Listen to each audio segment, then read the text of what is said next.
Well, I'm delighted to introduce Vajratara and her talk.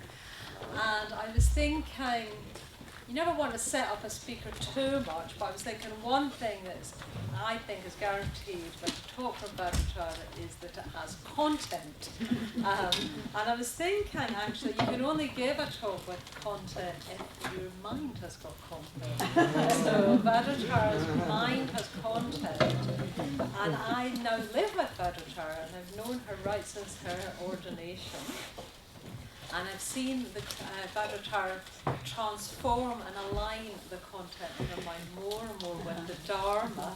So Vajratara studies the Dharma, listens to the Dharma, reads the Dharma, reflects on the Dharma, but most of all, she loves the Dharma. And when you love something, you want to share it, don't you? So here is Vajratara about to share the Dharma with us in her talk, Preceptor, as the Navigator of.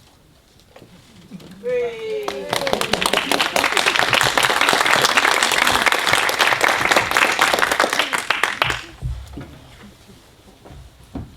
sure this is recorded on my phone to send it to Shanta Badri. I'm going to listen to it on the train. So the Preceptor as the Navigator of myth.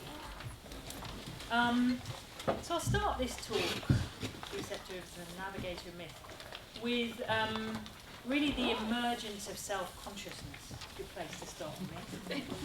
Emergence of self-consciousness. Because I think the emergence of self-consciousness begins with a central question. And the central question is how we to make sense of ourselves and our place in the world. It's an individual question. How am I to make sense of myself and my place in the world? But it's also a question for us as a society. How do we locate ourselves in the world? And in a way, this central question is what makes us human.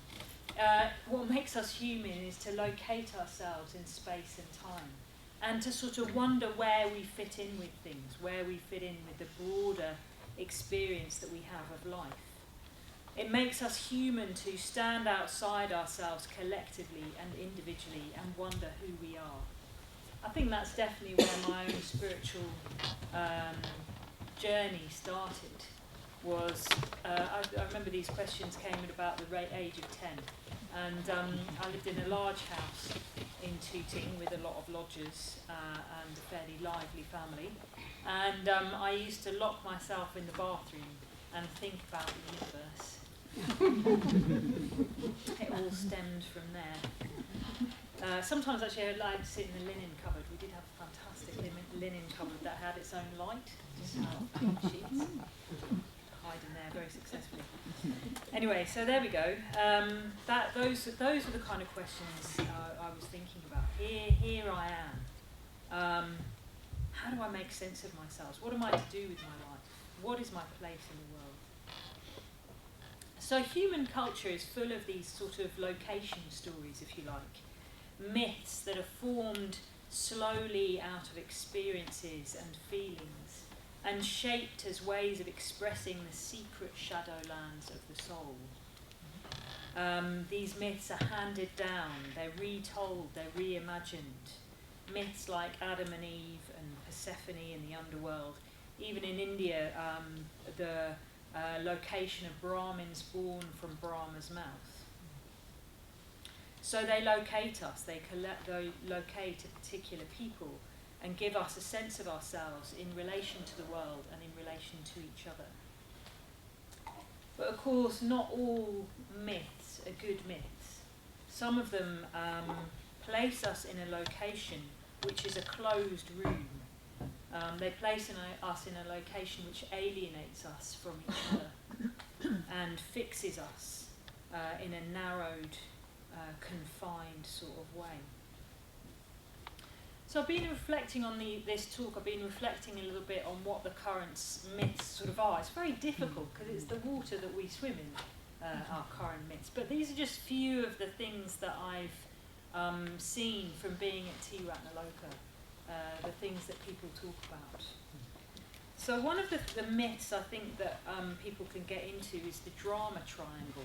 If you've done any therapy, then you know about the drama triangle. In the drama triangle, you basically place all the characters of your life,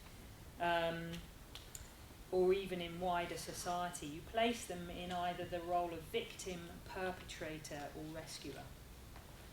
So basically what we've got is the myth of the damsel in distress, the victim, the monster, the perpetrator, and the knight in shining armour. So we're all familiar with that myth. And I can see it played out in the way people are trying to understand their world. It was interesting, I was listening to the radio the other day, and they were talking about the war in Ukraine. And there was someone who'd done a lot of study on Russian history and Russian politics and economics. And he was trying to understand Putin's perspective of, particularly in relation to the breakdown of the Soviet Union.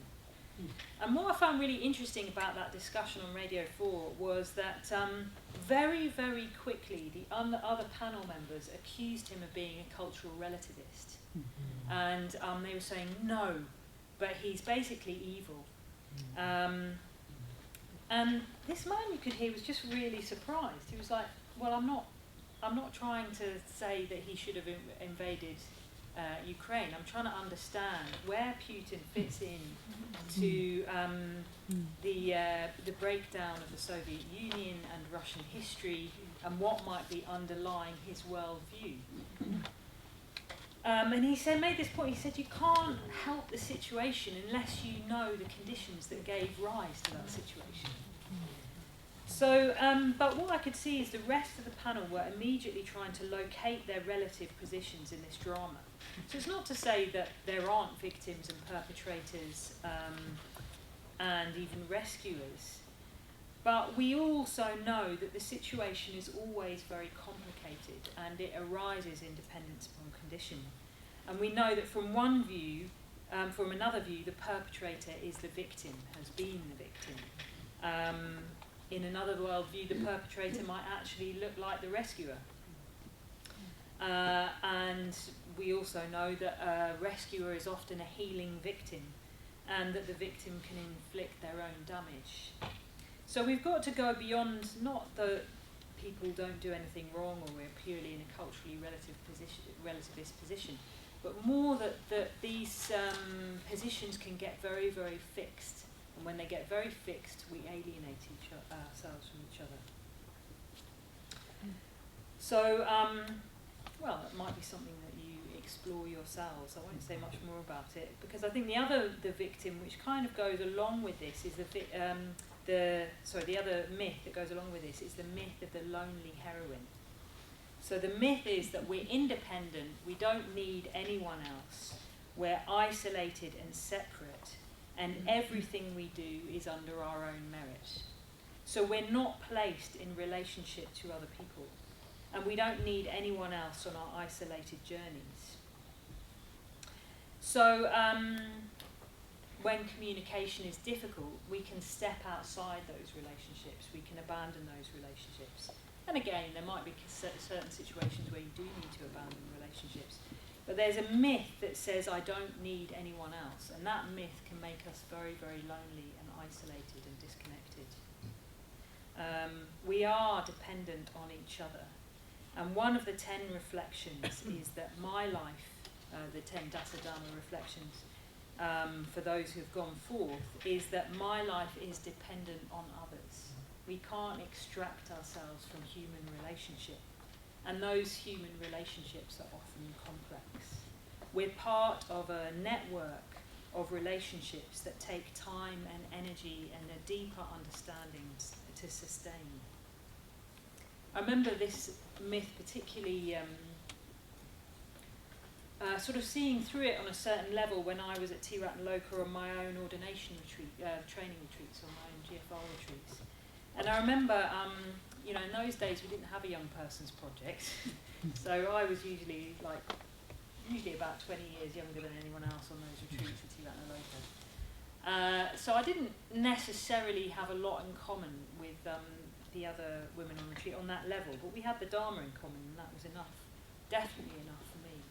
And I remember sitting in the shrine room looking at people making their offerings and thinking to myself, I don't mind if I am going to be like best buddies with these people and really, really like them, and that we're going to hang out and have fun together and they're going to be like my people. What is really important to me is that I stick with the people who've got the same vision as me, and it will deepen our relationships over time. But it really is, I'm explaining it, but it really did feel like a vision. Like I just watched people going up, making their offerings, and thinking, it doesn't matter who these people's personalities are.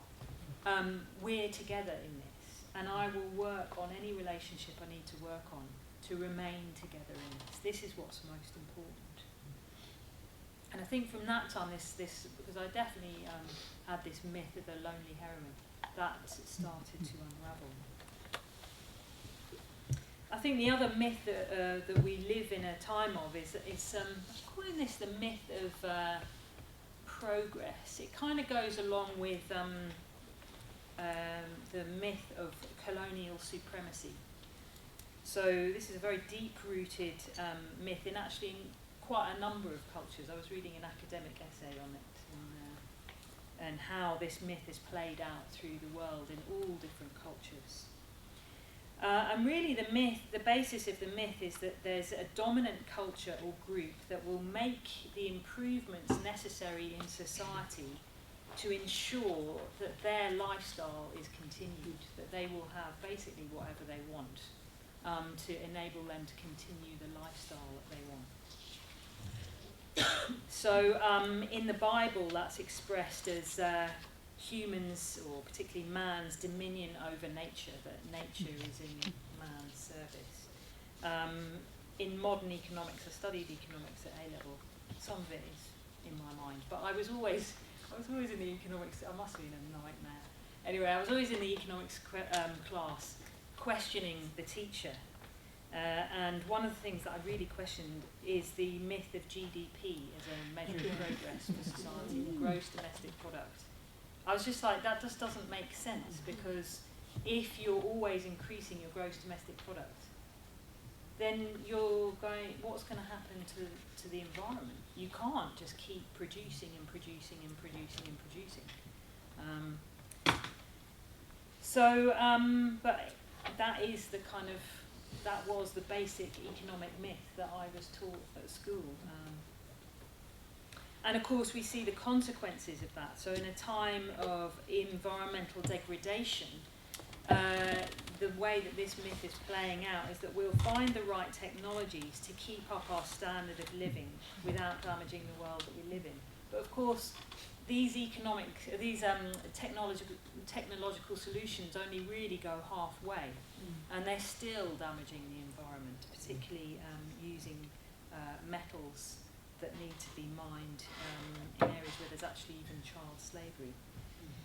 So, these technologies, they create their own problems.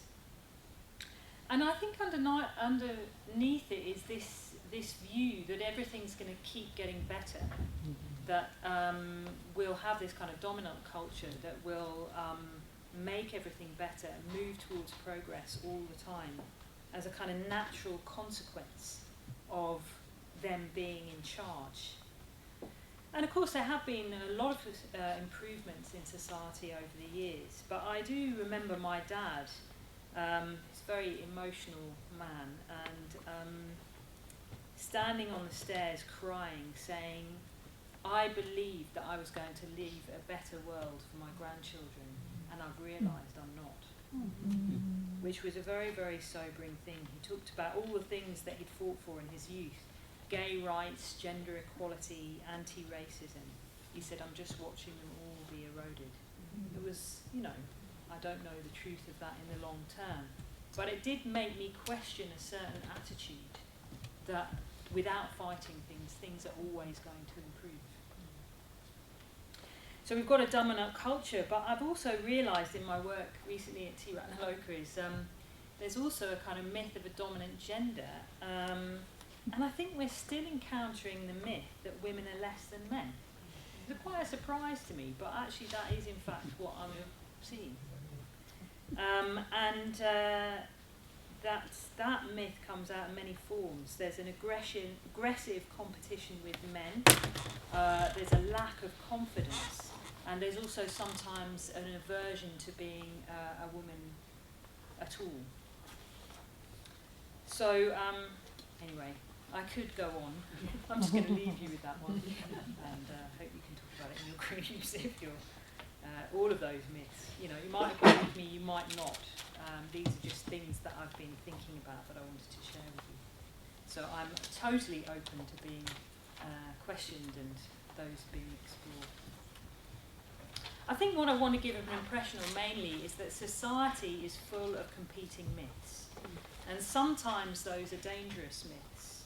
And here we are in the midst of society as we're living it, offering a new myth. Or maybe it's an old myth to new people. So here we're all preceptors. Someone has asked us for our help, and we are in a position to guide them. We're in a position to show them a myth that works. I really do believe that, otherwise I wouldn't be doing the things that I'm doing, the work that I'm doing. And I think from our own point of view, you could describe the myth that works as going for refuge to the three jewels.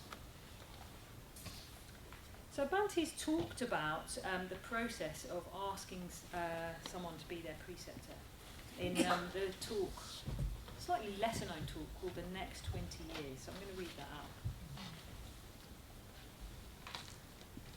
He says, we go for refuge, all of us, in that sort of way. So you go for refuge in that sort of way, and then of course you come into contact with people, even as I came into contact with people, and have been coming into contact with people, and do come into contact with people. You come into contact with people. Perhaps you teach them meditation, you discuss the Dharma, you go with them on retreat, you communicate with them, you develop spiritual friendship. And after a while it dawns upon you that these people, or this person, this man, that woman, they are going for refuge even as I go for refuge. And you feel, let them be ordained. I love that. It's like, it's so simple, isn't it? It's like the time of the Buddha. Yeah. Let them be ordained. Come, bhikkhu. Come, dharmacharani. Of course, it's not that simple, but I quite like that idea that it kind of is, you know, that is in essence what's going on, is that you're going for refuge wholeheartedly and effectively. You get to know people. I remember Maitreya Bandhu saying that basically half the work of building a Sangha is walking around Victoria Park. And when he said that, I thought, oh, that is exactly it. I'm so relieved you said that. The amount of times I've walked around the reservoir at Tiranaloka, you have no idea how well I know those paths, you know. You know, I've walked around Victoria Park quite a few times, and Brockwell Park, and that's what we're doing. Is part of the job is just walking around the park with people, discussing the Dharma, going with people on retreat, communicating with people, and something out of that develops. And you see, oh, this person's going for refuge as I'm going for refuge. And you see that, oh, I think they're going for refuge in the same way as me. They're ready to join the order.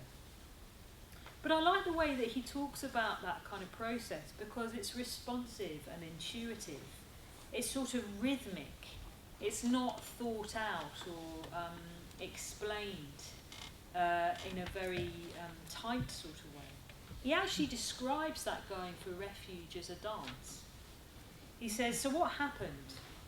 I felt that I was going for refuge, and after a while I started to think, this person, this man, that woman, they are actually going for refuge, even as I am going for refuge. We are going for refuge. So I ordained them. I ordained them recognizing that they were going for refuge in the way that I went for refuge. They were, as it were, joining in with me. They were going in the same direction I was going in.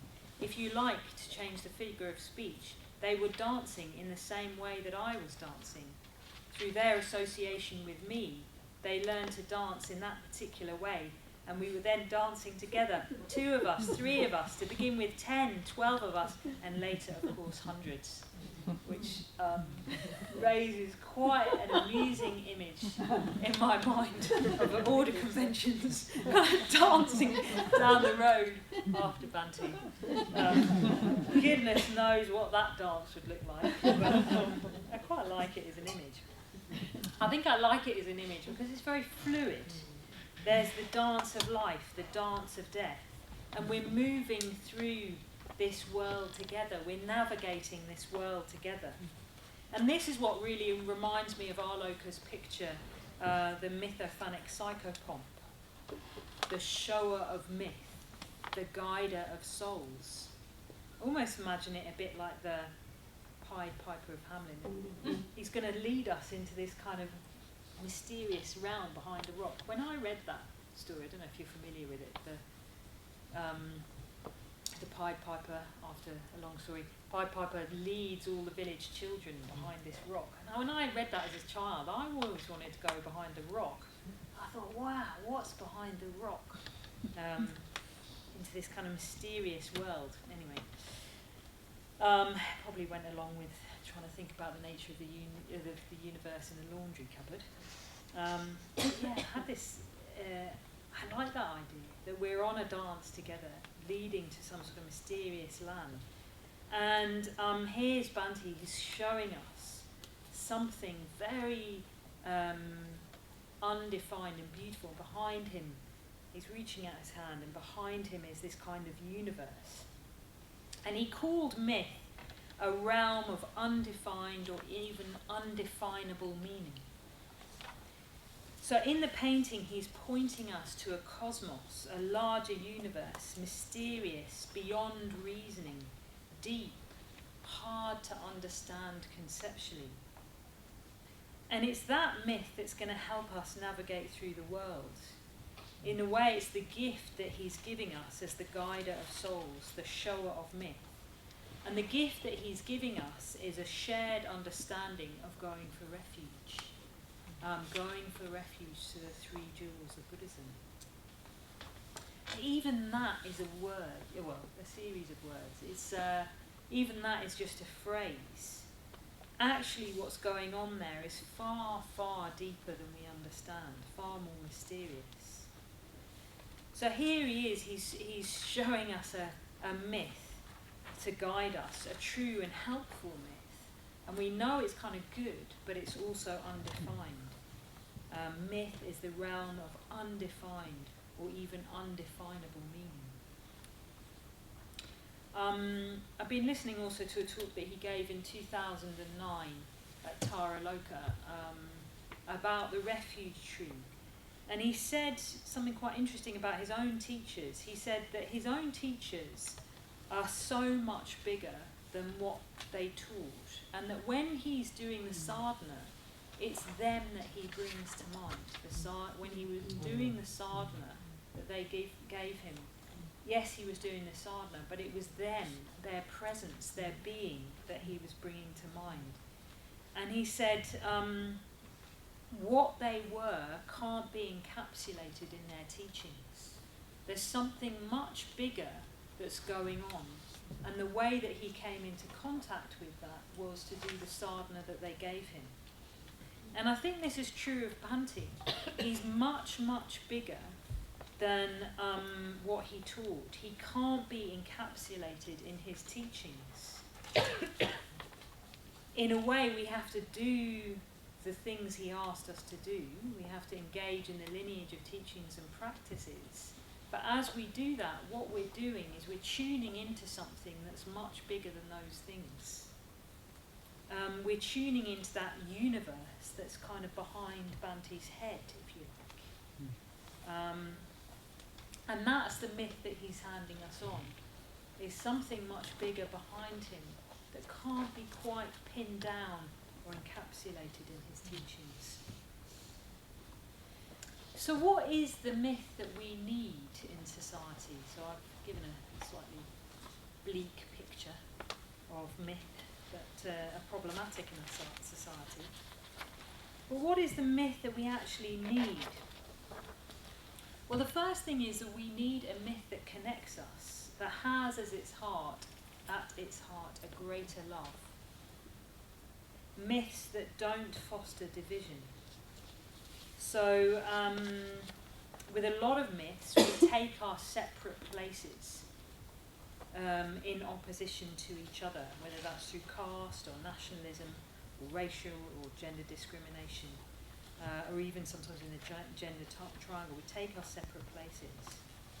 But we need a myth of going for refuge that sees a common humanity. So we need a myth that sees our common humanity, and part of the myth of going for refuge sees that common humanity. So this is the part of going for refuge that Bhante describes as, or the aspect of going for refuge that Bhante describes as cosmic going for refuge. And in cosmic going for refuge, what you're seeing is that all beings long to transcend their current state of being. All beings are longing to transcend themselves. They all have the potential for Buddhahood. It's just that they're sometimes going in really weird ways to get there. And this, Bhante says, is impossibly poetic. It's a vision, really. The vision of cosmic going for refuge is impossibly poetic, but in fact that's what one sees. All beings are longing to transcend themselves. All beings have the potential for Buddhahood. The way that it's described in the Shikshu Samachaya, one of my favourite quotes from the Shikshu Samachaya, is that just as before the sparrow breaks out of the egg, he utters the sparrow's cry, so human beings, before they've broken through the membrane of ignorance and stepped out of the triple world, utter the cry of Shunyata, unconditioned and unconfined. That's the myth of going for refuge, that within us all is this cry of Shunyata, unconditioned and unconfined. It doesn't mean that we don't do things that really don't help ourselves or others, but underneath it, that's the vision. So we need a myth that has at its heart this universal cry of Shunyata, unconditioned and unconfined, that has at its heart a greater love that can absorb all the positions that we take, that can encompass all of the beings that we are. And we also need a myth that unifies, but at the same time allows for the development of the individual. So I think this is one of Bhante's slightly underrated teachings, the development of the individual. And I also think it's the one that we really need, particularly in the order. He shares that teaching or that vision with Dr. Ambedkar. Both of them said that the world needs substantial beings that are creative, aware and independent. Bhante said that everybody needs a vision of who they could become and a means to actualise that vision. So what we're doing in the ordination process is we're helping people to develop an almost radical responsibility for oneself and on one's own responses to life. And that's, I believe that the ordination process is we're trying to help foster the individual, just as Bhante and Dr. Ambedkar thought was essential for the world. Creative, aware, independent human beings. And yes, we have habits, we've got latent tendencies, we've built up defensive strategies over lifetimes to help us cope in the world. But we do have some agency. We've got the wheel of life, you've got contact, Vedana, feeling, and then a response to that feeling of either craving or aversion. And we know how difficult it can be to sort of ease the space, if not creating a gap, at least easing some space between Vedana and craving and aversion cycles.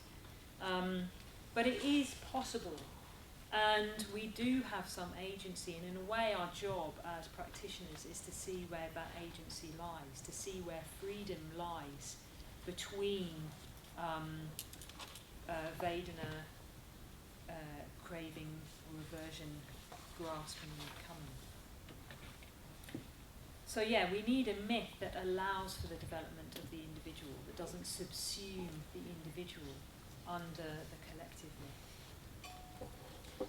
But we also need a myth that unites the individual and the collective myth. So we've got a collective myth, which is at its heart is a heart of love. And we've also got the development of the individual. And we need a myth that unites them both. There's this really fantastic, it's not quite a chapter, it's a big part of a chapter in Bante's seminars on Milarepa. So it's in the Complete Works, the art, Milarepa and the Art of Discipleship 1. He has this wonderful image of our own life being like, we start, as we live our life, we see a pattern emerging in our life. He calls it the Gestalt. We see a pattern emerging in our life. He says it's like a carpet being unrolled, a Persian carpet being unrolled. And over time, you sort of see the shape of it and you see the beauty of it. So I love that image, partly because I really like Persian carpets. And sometimes my friend's dad, we spend time looking at his Persian carpet. It sounds really odd. I really enjoy these times with my friend's dad. And he's a Buddhist, I'm a Buddhist. He's why I'm a Buddhist. He just starts pointing out to me the patterns in the carpets. Part of it is he can read Persian, so he can read what's written. But once you start looking at them, you think, God, that is extraordinary. I never noticed that there was a kind of Garuda in that. And then he starts talking about the history of Garudas in the Silk Road, and did they come from Afghanistan? Maybe there's some Afghanistani influence in this Persian carpet. Anyway, you look at a Persian carpet in a completely different way. So our lives are like that. Sometimes over time we see that actually it's a beautiful pattern emerging, full of mythical creatures and hidden messages.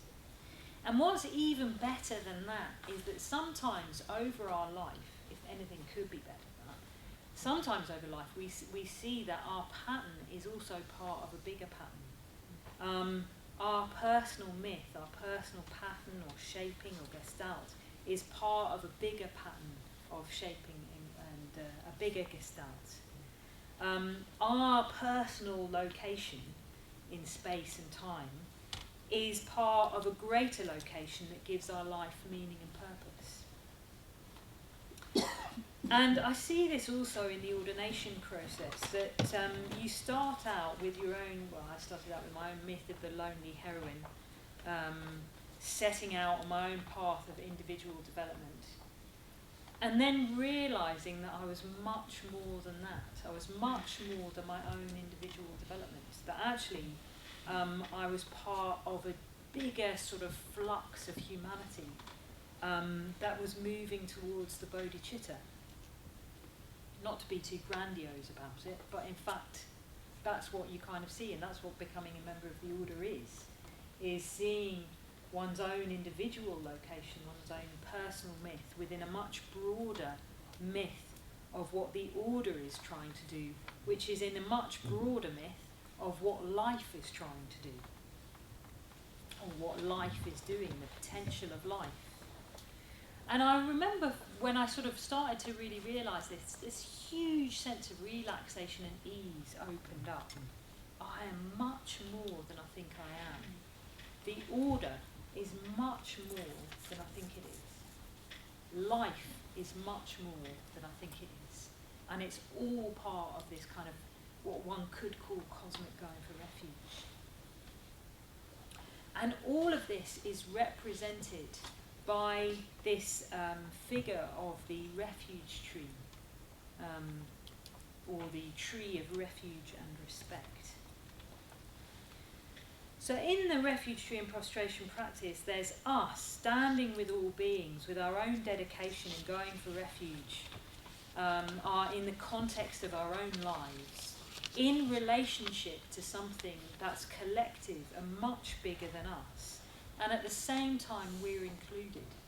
Our own personal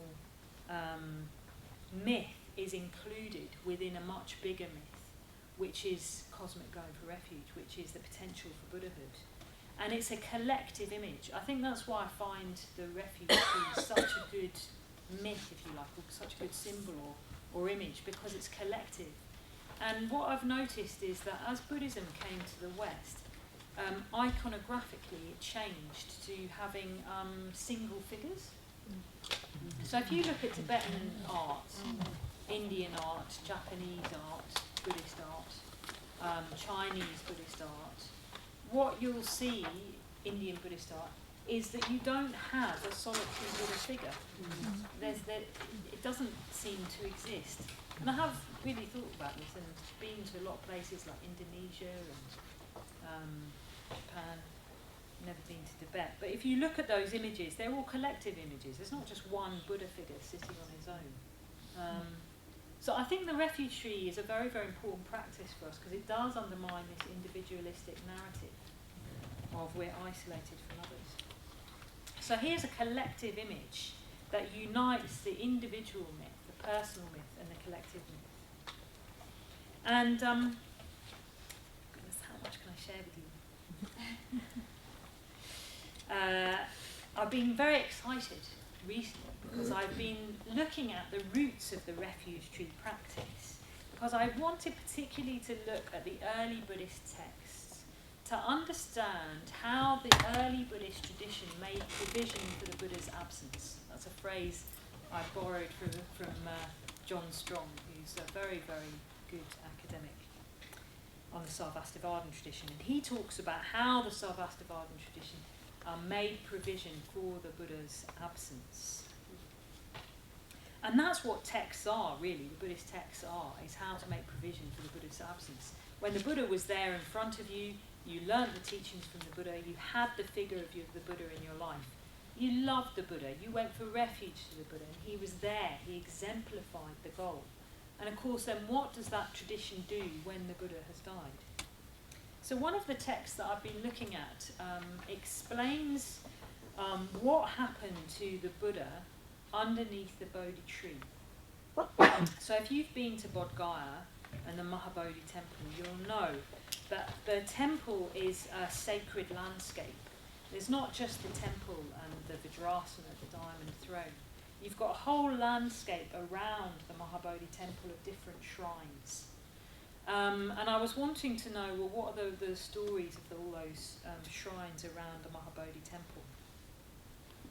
And one of the stories, of course, that most interested me, reflecting on the roots of the refuge tree, was the story where the Buddha looks back at the tree itself. So what happens is the Buddha is sitting under the Bodhi tree for several weeks, absorbing his enlightenment experience. It doesn't just like come in an afternoon and then he's done.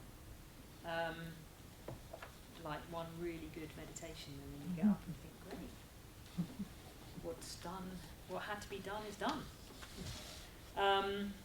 It wasn't like that at all. He sat there for several weeks, absorbing the experience, allowing the experience to radiate out in all directions, emotionally and cognitively, even physically, and absorbing what the implications of that experience actually were. And there's one bit where he gets up and he walks away from the Bodhi tree and he looks back at the Bodhi tree. And he says, this is the seat on which I gained the all-seeing knowledge, where I realised the fruits of lifetimes of actions. And he just gazes at the Bodhi tree with an unwavering gaze, which suggests that he was in some sort of higher state of concentration. He just gazed at the tree for a long, long time out of gratitude for the Bodhi tree. But what's interesting about that as well is what happens next. Because what happens next is a shrine is built at the shrine of the steadfast gaze. It's called the Shrine of the Steadfast Gaze. And it becomes a place of pilgrimage. So there's many incidents, I don't have time to go through all of them, but there's many incidents that happened around the Buddha's enlightenment experience. And shrines were set up at each of those places. So there's the shrine, which is the cloistered walk, and here's where he sat in what's called the shrine of the House of Gems, where the Devas built a beautiful kind of kuti of gems around him, and he radiated different coloured lights. And here's the shrine where he sat under the goat herd's banyan tree. And here's the shrine where he met the travellers from Orissa, who were the first ones who took refuge with the Buddha. So in all of those shrines, what you can do is you can go to that shrine and you can recollect what happened at those different parts of the Buddha's enlightenment experience. There's not just the Mahabodhi temple and you think, well, this is where he gained enlightenment. No, you go around this sacred landscape, reflecting on each of these episodes and each of these dimensions of enlightenment itself. And what you do in a funny kind of way is that you make a pilgrimage to those weeks and what the Buddha experienced. You locate yourself within the myth of the Buddha's enlightenment. You make a pilgrimage in your mind back to that episode. You make a pilgrimage in your mind back to that point where he looked back at the refuge tree, the Bodhi tree, with the unwavering, steadfast gaze of gratitude. And you reflect on what happened to the Buddha at that time. You locate yourself in that time and place, and then you make a pilgrimage back to the present. And here you are with all sorts of people also at the shrine of the steadfast gaze. It's a collective practice, it's not an individual practice. And here I am, an English woman standing at the shrine of the steadfast gaze with a Tibetan monk who's doing his mandala offering practice, and here comes a Thai bhikkhu, and here comes a Sri Lankan pilgrim. And you know, if you've been to Mahabodhi, you know what I mean. There's like the whole of the Buddhist world is there, and you're all at the shrine of the steadfast gaze, locating yourself in relation to the Buddha's enlightenment experience, but together, and realizing that that gratitude is not just the Buddha's, it's also your own. So it links us back to the Buddha's experience, and that sacred landscape becomes the provision for the Buddha's absence, because we can recollect the Buddha in that environment. And we are located in a collective Buddhist myth, as Buddhists united in relationship to the Buddha's experience. And in a way, that's what the Refuge Tree practice is doing for us. It's our own, if you like, imaginal sacred landscape, the sacred landscape of the order, composed by Bhante for us. And whether he was aware of it or not, he probably was aware of it to some degree, it's provision for his own absence. It's the sacred landscape that we can tune into in relation to his own absence, that we can reflect on and that has layers of meaning. So in Taraloka, that talk in Taraloka in 2009, he said, in developing our refuge tree, I was conscious of the great spiritual tradition of Buddhism. I was very conscious of the fact that from its original home in India, the Dharma had spread all over the East.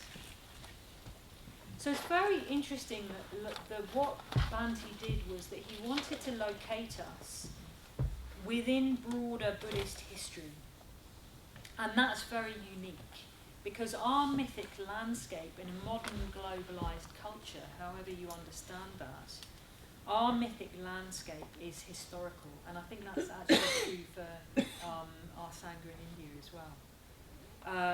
Our mythic landscape has to be historical, because history is our location myth. Of all cultures, we've decided that we need to locate ourselves in history. previous generations of Buddhists didn't seem to need to do that. They wanted to locate themselves within their own lineage. So in previous versions of the Refuge Tree, you have the guru in the centre of your own lineage, and the lineage holders around that. So, as you know, we used to do the Nyingmapa Refuge Tree practice with the Pamsambhava at the centre. But there's different versions of the Refuge Tree with, for example, Tsongkhapa at the centre. You normally take your guru and your lineage as the sacred landscape that locates you as a Buddhist practitioner. But Bhante didn't do that. He took the Dharma, the sort of historical perspective of the spread of Buddhism as our locating myth.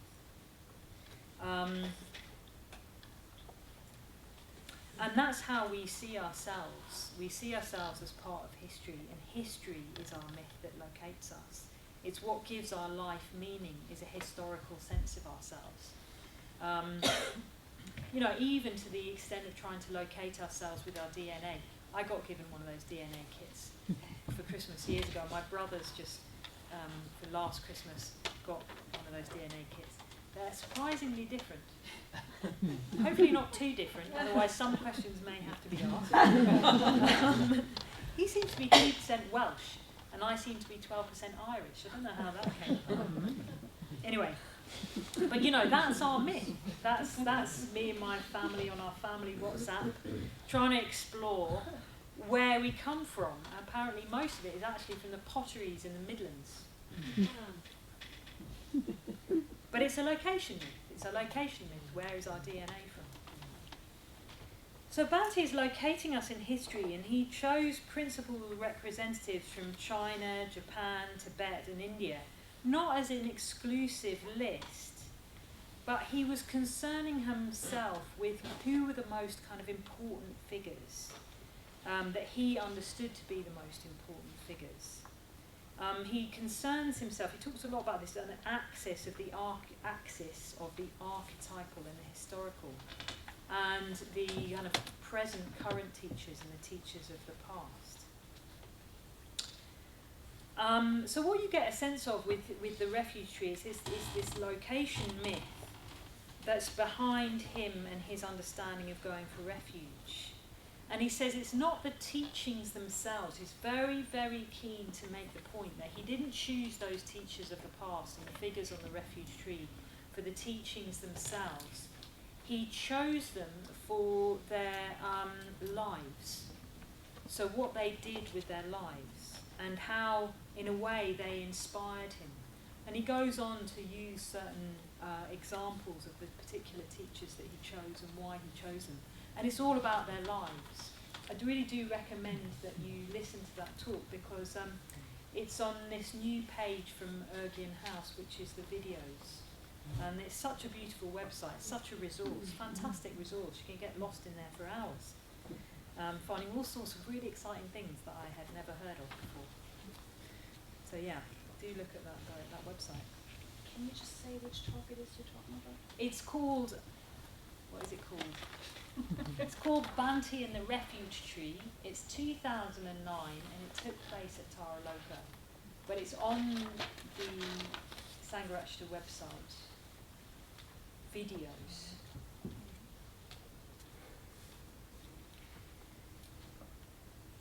So yes, so what we're doing with the Going for Refuge and Prostration practice is we're taking a pilgrimage to the world behind Bhante, the world that informed him, shaped his thinking and his understanding and translation of the Dharma.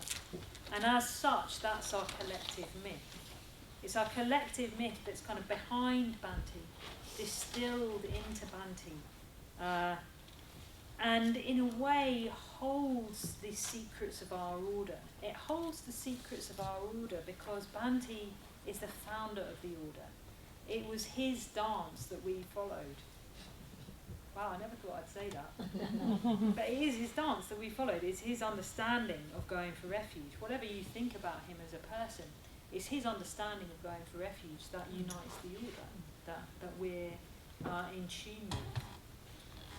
and what founded the order, and what's behind his founding the order is contained in this mysterious image of the refuge tree, in the realm of undefined meaning or undefinable meaning. And I really do have a lot of respect for Bhante's position that he's very conscious of the great spiritual tradition of Buddhism.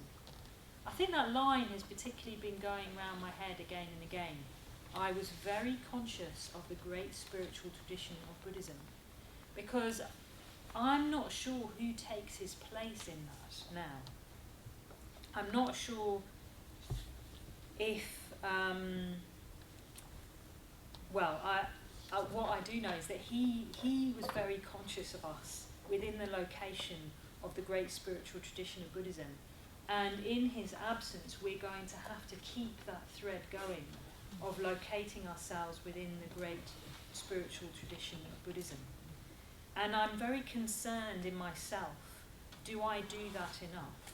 Is that my real location? And am I helping the order to locate itself primarily within the great spiritual tradition of Buddhism, rather than in a particular place or time or culture? Am I thinking enough as Buddhism as a whole? So yes, so the refuge tree is that location. It's our location within the great spiritual tradition of Buddhism. So the question arises, can we change it? Can we put Mache Blogdrong on the refuge tree? This is not a question that's just been asked once, it's been asked a number of times. Can we put Mache Blogdrong onto the refuge tree? So I'm going to be out there and say no. No, you can't, because she's not there in Bhante's background. And we can't, because if we started to do that, we would make that collective location myth our own individual myth. So we could all choose our own inspirations. We could have more women on the refuge tree. We could have different cultures on the refuge tree. We could include Indonesia and Afghanistan. We could have people like Yeshe Sogyal. I love Yeshe Sogyal. Yeshe Sogyal has been a constant presence of mine since I was 19.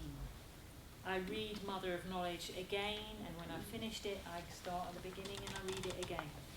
Got not a clue what it's talking about really, but it's been a constant presence in my life. I even use it as a tool of divination. When I'm in difficulty, I randomly open Mother of Knowledge and I see my advice from Yeshe Sogyal. She's not on the refuge tree. She's not excluded, she's there in the presence, but she's not actually on the refuge tree, because if she was, it would no longer be a collective myth. It would be my refuge tree. It will be like going to the shrine of the steadfast gaze and thinking, what am I grateful for? Which would be very beneficial, but I would lose the pilgrimage back to the mind of the Buddha and the Buddha's unfolding enlightenment experience. If I went to the shrine of the steadfast gaze, I would be, and thought about what I was grateful for, it would be fantastic, be a very positive way to spend an afternoon. But I would be in my own world, and I wouldn't necessarily be connected with the elderly Tibetan monk and the Sri Lankan laywoman. If I made my own refuge tree, it would be very inspiring to myself, but it would be my own refuge tree.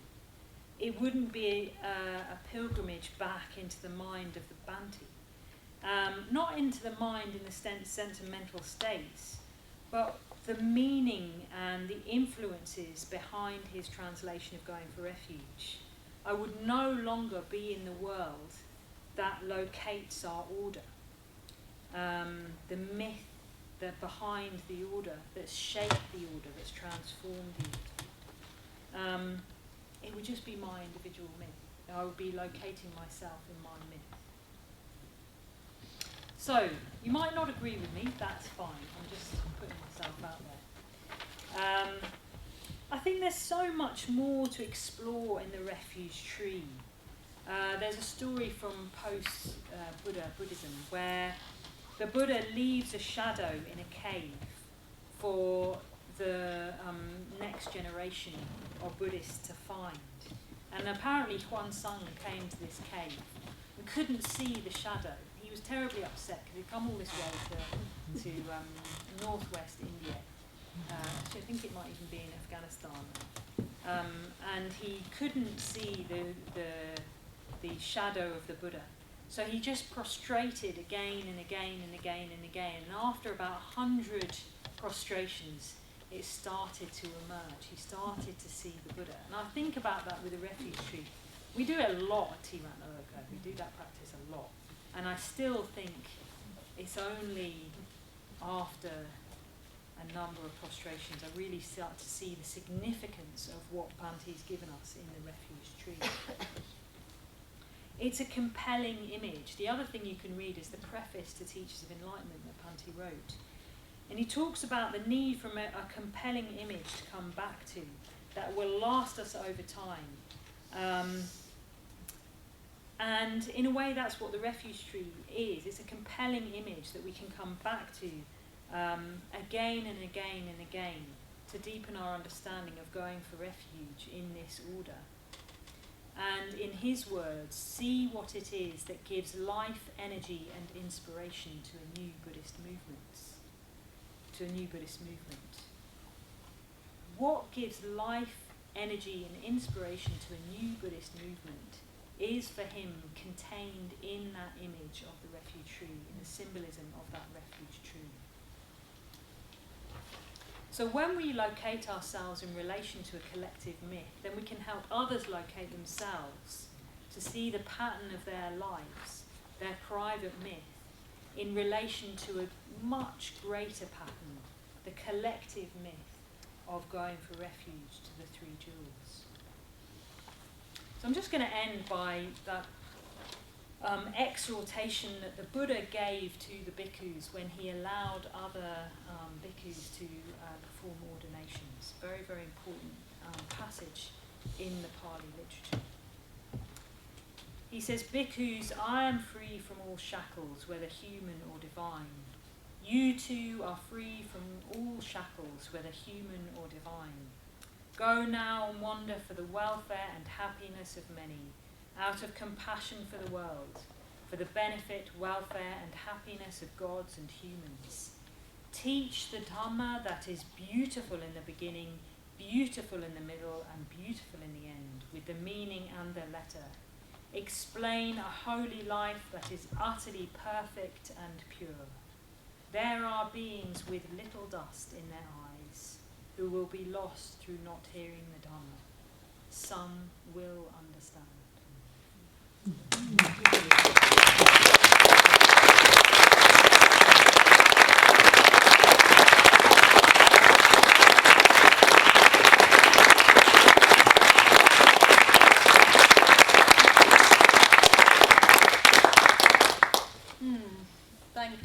Thank you so very much, Vajratara. I just found that talk hugely satisfying in its proper intelligence and the arc of it, the journey of it, and of its challenge to us. So really, really good. Thank you so much. And you can tell that's a talk that's been thought about and prepared well, and will repay re-listening and reading, and also discussion, of course, in our groups this afternoon.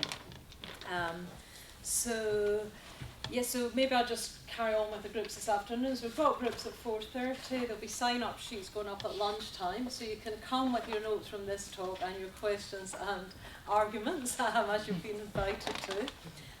Do bring the text from Subhuti's talk as well as background to your groups. But then before that, we've got the chance to do the Going for Refuge and Prostration practice, the practice that holds the secrets of our order. So we're going to do that now. We're going to do that at 1:45. So there's a request to be prompt in the shrine room, because obviously we'll have to set up our mats. And if you're a shrine keeper, be even more prompt. Maybe go 5 minutes before that or more, just to to light up the shrine gator already for everyone coming in. But before all that, let's once again thank